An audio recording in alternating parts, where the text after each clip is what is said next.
بالکل بھی نہیں ہے۔ کھانے سے بال کا نکل آنا کیا اس کا فائدہ ہے یا اس کا نقصان ہے؟ کھانے سے بال کا نکل آنا کیا یہ غربت اور تنگ دستی کی طرف سائن ہے یا آپ کے گھر میں کوئی پریشانی یا مصیبت آنے والی؟ تو ہر مسلمان کے لیے یہ راز جو ہے جان لینا بہت ضروری ہے۔ اگلی بات یہ ہے کہ اگر بہت زیادہ احتیاط کرنے کے باوجود بھی کھانے سے بال نکل آتا ہے یا آپ باہر سے کھانا منگواتے ہیں یا گھر میں کھانا پکاتے ہیں تو آپ بہت زیادہ احتیاط کرتے ہیں لیکن تب بھی کھانے میں بال نکل آتا ہے، تو بزرگان دین فرماتے ہیں، یہاں یہ ٹرننگ پوائنٹ ہے، ذرا کھول کے سنیے گا، وہ لوگ جو کھانے میں بال نکل آئے تو بہت غصہ کرتے ہیں، کھانا پھینک دیتے ہیں،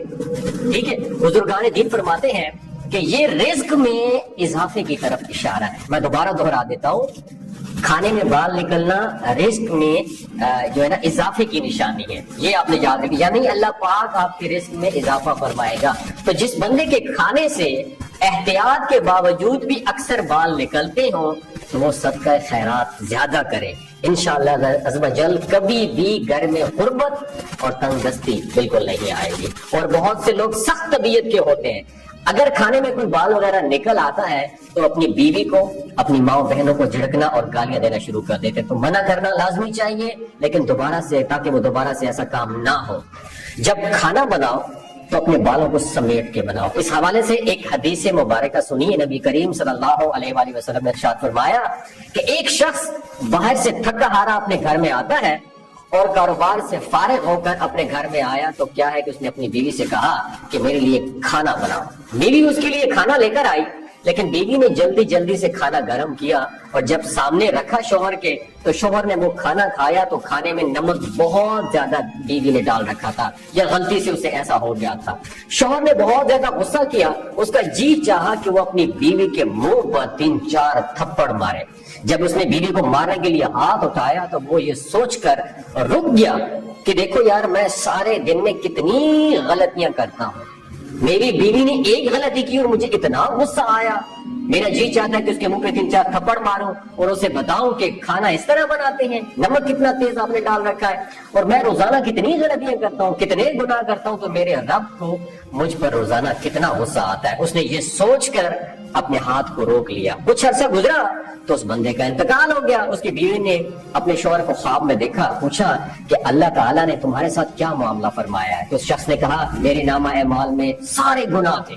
کوئی نیکیاں نہیں تھی، لیکن میری ایک نیکی کی وجہ سے اللہ تعالیٰ نے میرے سارے گناہ معاف کر دیے۔ بیوی نے پوچھا وہ کون سی نیکی ہے؟ تو اس نے بتایا ایک دن جب تو نے میرے سامنے کھانا رکھا تھا نا تو نمک بہت تیز تھا، مجھے بہت زیادہ غصہ آیا، میرا دل چاہ رہا تھا کہ میں 3-4 تھپڑ ماروں، تو مجھے یہ خیال آیا کہ اگر میری بیوی نے ایک غلطی کی ہے تو مجھے اتنا غصہ آیا ہے، تو روزانہ جب میں انگنت غلطیاں کرتا رہتا ہوں اس سے میرے رب کو کتنا غصہ آتا ہوگا، تو میں نے تجھ پر رحم کھایا، مجھے ترس آ گیا، میں نے اپنا ہاتھ روک لیا، میں نے تجھ پہ جو رحم کھایا تھا، تیری غلطی معاف کی تھی، اللہ تعالیٰ کو میری وہ ادا بڑی پسند آئی، اللہ تعالیٰ نے میرے سارے گناہوں کو معاف کر دیا اور مجھے جنت عطا فرمائی۔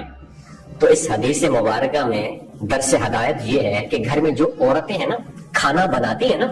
گھر کے جو کام کاج کرتی ہیں، اگر ان سے کوئی چھوٹی موٹی غلطی ہو جاتی ہے، کھانے میں نمک زیادہ ڈال دیا یا کھانے میں کوئی بال آ گیا، تو اس طرح کا معاملہ کرنا چاہیے کہ انہیں درگزر کر دینا چاہیے، ان کو معاف کر دینا چاہیے، انشاءاللہ اللہ تعالیٰ کی ذات آپ کو معاف ضرور کرے گی۔ یہ کہانی میں نے، یہ واقعہ یا یہ حدیث میں نے اس لیے آپ کے ساتھ شیئر کی ہے کہ کچھ دنوں پہلے میرے ساتھ یہ معاملہ ہوا تو مجھے بھی ریسرچ کی ضرورت تھی۔ جب میں نے ریسرچ کی تو تاریخ کے اوراق کو کھنگالا تو مجھے پتا چلا کہ اگر آپ کے رزق میں، آپ کے کھانے میں بال نکل آتا ہے تو وہ ایک پازیٹیو سائن نہیں ہے، نہ کہ آپ سے نیگیٹو سائن سمجھے اور دوسروں کو ڈانٹنا شروع کر دیں۔ اگر یہ ویڈیو آپ کو اچھی